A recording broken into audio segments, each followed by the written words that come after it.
Infrared Heating Ireland. Let's look at our infrared panels and what do people ask us about our panels. Are people skeptical about infrared? Why would you install infrared? If infrared is so good, why isn't it more popular in the market? And we'll look at them points now. The first thing is we'll look at some of the benefits of infrared and why you would install it. Well, the first thing here is ease of install. You can install a panel within a couple of hours. So from a full heating system, to be able to install a full heating system in your home within a day, that is a big advantage. With minimal disruption, a small bit of dust, but nothing major. Your panel is on the ceiling, you have a wire from your panel to your controller, and that's what's involved. That takes a couple of hours from one of our installers. So ease of install is the first thing. Instant heat. You turn on the panel, within a minute the panel will be putting out maximum heat. People ask how long it will take to heat the room. That's determined by how well insulated the room is when you last had the heating on in the room. But a room that would have been on a previous day should not really drop under 15 degrees. If it's getting down to 10, 12 degrees, you probably have an issue with insulation. So if you turn on the heating the next day after having the heating on and your room is at 14, 15 degrees, your panel will get up to 18, 20 degrees in less than half an hour to an hour. So instant heat within the room. That's point number 2. Point number 3, save on money. Well, there's 2 things to look at here. The first thing is electricity. Is the misconception maybe is that electricity is an expensive way to heat your home, but now the fact that our government, SEI, want us to use electricity to heat our homes and move away from fossil fuels. The fact that electricity in today is running at 30-40 cents per kilowatt unit means that you need to get a good efficient system. So by using an infrared panel size to the room, by using our IR sun regulator, you are running the system very efficiently. So let's give an example of a room. We'll say an average size bedroom.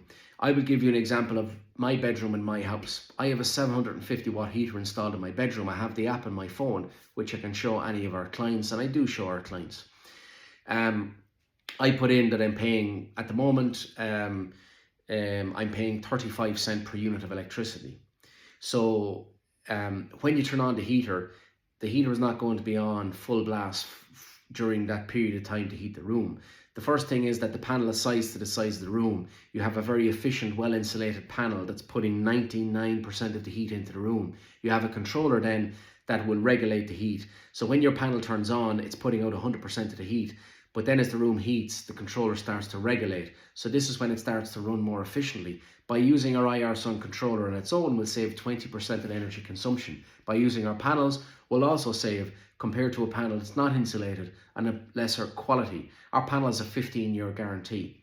So back to what we were talking about. How much would it cost? So if you want to heat a room for 5 hours and you turn on that 750 watt heater, if that's putting out 100% of the heat for a full hour, it's using 3/4 of 1 unit of electricity, which means that it's using around, I'm using 35 cents. So give or take 25 cents of electricity if it's putting out 100% of electricity of heat for 1 full hour. But that's not going to be the case. For the first half an hour, it will be putting out all its heat. But then from 30 minutes into an hour, it will start to regulate. So when you look at the controller, it will average in maybe 50% of the time. So as it moves past 30 minutes into an hour and a half, 2 hours, there's less energy required to heat the room because the heat is building in the room. So if you take that 5 hours of heat in the room, your heater is going to be on approximately 30% of the time. And if you have used 750 watts, you have used approximately 2 to 3 units of electricity. So it would cost you approximately 60 cents to heat that room for 5 hours, right? Now let's look at how I got that figure again. So a 750 watt panel on for 1 full hour putting out all its heat will use 3/4 of 1 unit of electricity. If I'm paying 35 cents per unit of electricity, it means that if that heater is putting out 100% of its heat for 1 full hour, it's going to cost around 25 cents for that hour to heat that room. But I have said that you're averaging 30% of the time, which means that the panel, if it's a 750 watt panel, it will average out at 300 watts per hour. Okay, so every hour it's averaging 300 watts over 5 hours is 1.5 units of electricity it is used in that 5 hours of heating of the room, at 35 cents a unit. So you've spent around 50-60 cents for that period of time to heat that room. So for example, in December 2022, which was a very cold month, I spent 22 euros to heat my bedroom. The bedroom is around 14 square meters. I have a 750 watt heater in the bedroom, and that is quite efficient. The other thing as well is that I have no other costs. So I don't have maintenance costs. So within that, a heating span of around, within a lifespan of around, we'll say 20 years, okay? The panel, I don't have to get an electrician out to do anything. There is no moving parts, which means I have no hassle. So in terms of saving money, the first thing is the system itself, but the second thing is I have no other costs besides the day I put in the system. And if you were to add up the costs, 80 quid for a call out of a plumber, 80 quid for a call out of an electrician, all that has to be factored in to saving money as well. The next one is eco-friendly. So our panel is 90% recyclable, which means that it's made from sheet metal. Then you have your heating element inside. You have natural sheep's wool. We use a chemical-free powder coating. So our gear is made in Europe. All our components are made in Europe, which means that the panel, once it becomes end of life, it can be 90% recyclable. And as we live in a world where it's a disposable society, where things are not meant to be recycled, especially, and you have a lot of different types of components. So if you look at other types of heating systems, you have sensors, circulating pumps, compressors in a heat pump, all those other factors as well that are made from all over the world and assembled in a factory. And then, so what's the carbon footprint to make a heating system compared to what's the carbon footprint to make an infrared panel? And as I've said, it's 90% recyclable, it's chemical free, it's natural sheep's wool inside, all our gear is made in Europe. And then when that becomes end of life, it can be 90% recyclable. So environmental friendly, eco-friendly. The second last point here is therapeutical health benefits.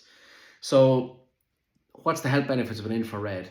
Well, you have two types of heating. You have convection, you have conduction, convection, and radiation. What we're familiar with using underfloor heating and rather than a wall is convection, which means you heat the air. Warm air rises, cold air come in underneath, and that's how convection heating works. With infrared, it works differently. It doesn't heat the air, it heats the surfaces, and the surfaces heat the air.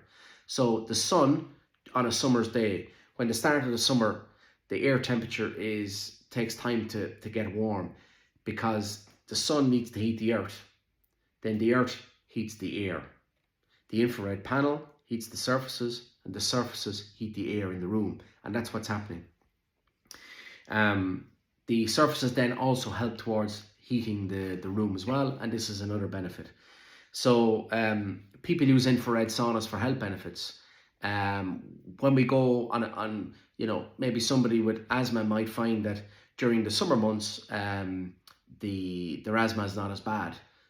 Obviously depending by pollen and all that, but this is just a general comment. I'm not a doctor, but this is just feedback that we would have got from our clients. So one client that suffered from respiratory issues put in the infrared, and they found during the winter months that they didn't need the respirator as much, and this client would have told us that. Another client had arthritis, and they said that since they sat underneath their panel and used it over a period of time, that their arthritis felt better. And this is their personal feedback that they would have given to us.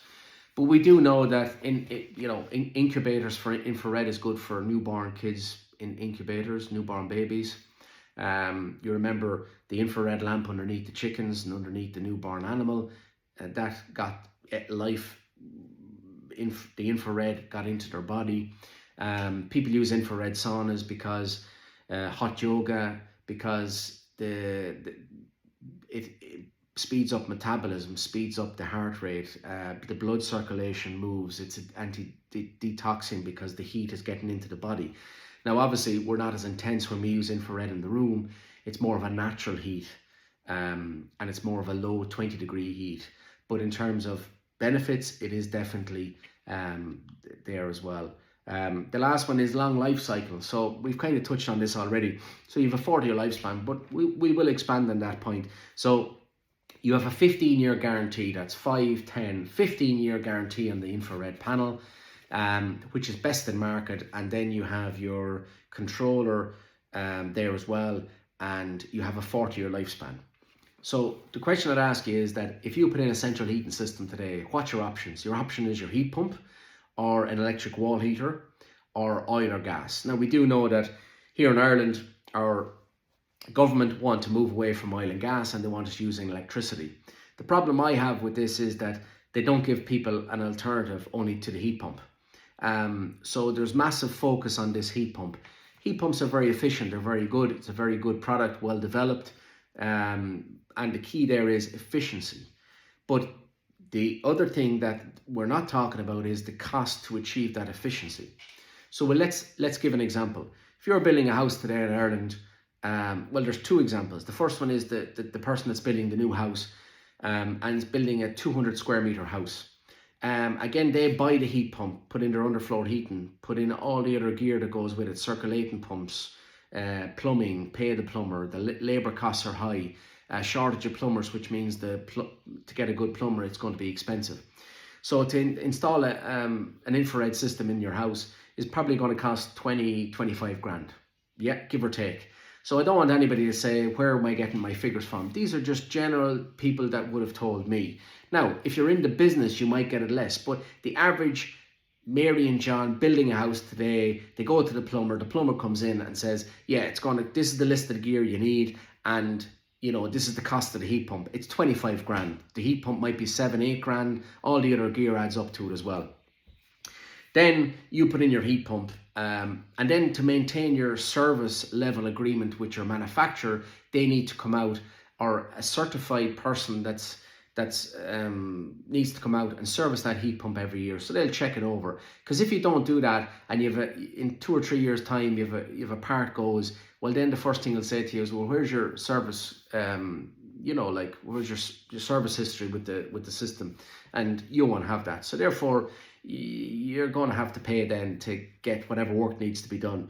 So you have this maintenance every year that you have to pay.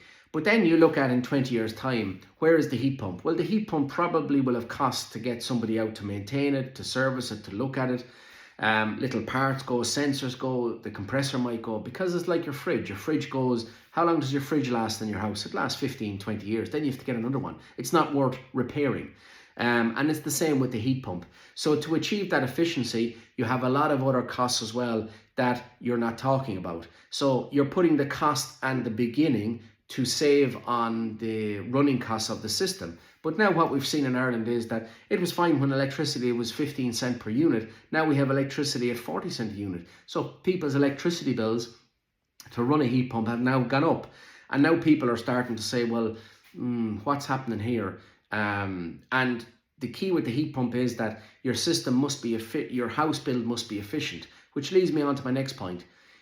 If you live in a 20-year-old house and you want to put in a heat pump, you ring your plumber comes out. Yeah, we can retrofit your house and put in a heat pump, but in order to get the grant, you need to get a B rating on your property, which means you need to talk to your builder. Your builder comes out. The builder looks at it. Yeah, to get a B rating, you need to spend 40 grand, 30 grand, external insulation, insulate the attic, warm boards inside, whatever you need to do, it's going to cost money. Insulation is not cheap, labour is not cheap, but we're going to say 40 grand as a figure. So you've spent 40 grand, and then to retrofit your house to put in a heat pump, we'll say you're going to spend 10, 12, 13 grand. Again, you pay your plumber, upgrade your rads, do some work on your hot press, install your heat pump. We'll say 13 grand. So there's 53 grand that you're going to spend to put in a heat pump to get this efficiency, of which they still guarantee that what it's going to cost you every month to run this system, they won't answer that question. Maybe they will, but in my experience, they haven't. So then to achieve that efficiency, you could possibly have to spend, we'll round it to 50 grand. Then you compare that to the infrared panel system. You have a C-rated house. You don't have to spend 40 grand in insulation. You spend around, we'll say 10 to 12 grand to put in your infrared panels. With your heat pump during the winter months, would you spend with a heat pump 200-300 per month to run the heat pump in an average size house with a B rating? Possibly. Would you spend 350-400 to run the infrared panels because the insulation hasn't been improved? What I would say is that customers with a C-rated house are on an average size house, 150 square meters, that didn't spend on insulation, that put in the infrared system, are spending between 300 to 400 euros a month using electricity at 30-40 cent a unit per electricity, maybe even 50 cent to get the cheaper power at night. But my point here is that they still have 40 grand in the bank. So they didn't need to borrow that money. If they have savings, they didn't need to spend that. So the question is, to achieve that efficiency in a retrofit point of view, you have to spend all this money. You put in the infrared panels, you spend maybe 20% more per year, but people, you don't mind spending 20% more per year because you haven't borrowed money to spend upgrading the property.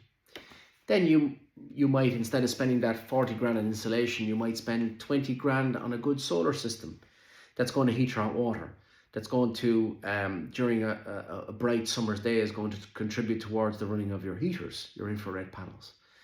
So, long life cycle led me on to comparing to the heat pump, which people don't realize that, and that's a point I want to make, and I'm happy I made it.